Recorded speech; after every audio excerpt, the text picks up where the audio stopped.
Myself and my 3 adopted dogs were living amongst the lakes of Montebello, bang slap on the Mexican-Guatemalan border for about a week or so.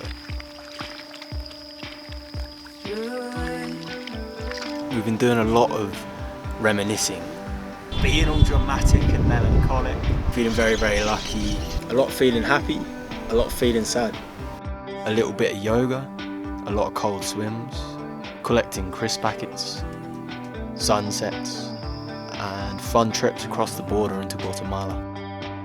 And yesterday I stamped out of Mexico. Even though I had already swum into Guatemala once, across El Lago Internacional, and walked across the border through the forest once or twice a day for a week to pick up my groceries, I still needed to officially leave Mexico via an immigration office. This meant making the short but eventful trip to Gracias, Dios, literally, thank God. I set off and almost immediately caught a ride with the friendliest fella imaginable. He was a carpenter named Domingo, Sunday, with 7 children. We chatted about horses, old growth forests, and he told me of how he grew up without shoes and parents. But his children all grew up with shoes, and for that he was grateful to God. And because it was a Domingo, he had no rush, so he drove me all the way across the border. What a bloke. We had to stop 3 times to speak to little groups of local mafia gang members. One of the groups did have a gun, but it was all a very chilled out experience on the whole. A large percentage of them were just decent teenage lads, kicking about and following the path that's been laid out for them since they were tiny.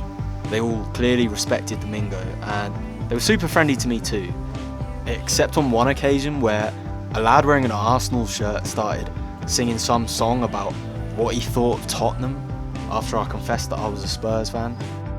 Knobhead.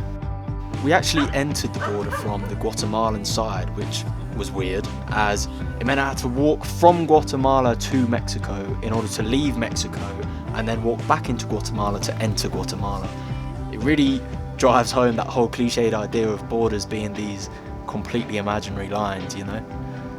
I stamped out of Mexico and into Guatemala with no hassle.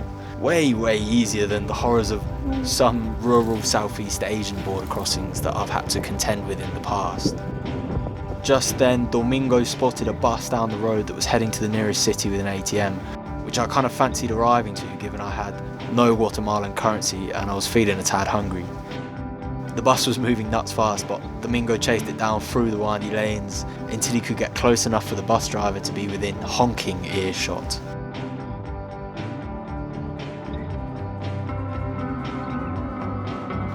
I found some money, ate something, and caught another bumpy, windful, sad song window-gazing bus towards Quetzaltenango, aka Shela.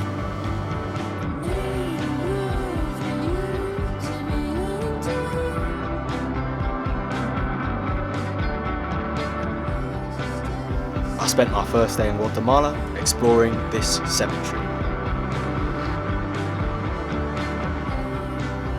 I generally find graveyards to be pretty peaceful places.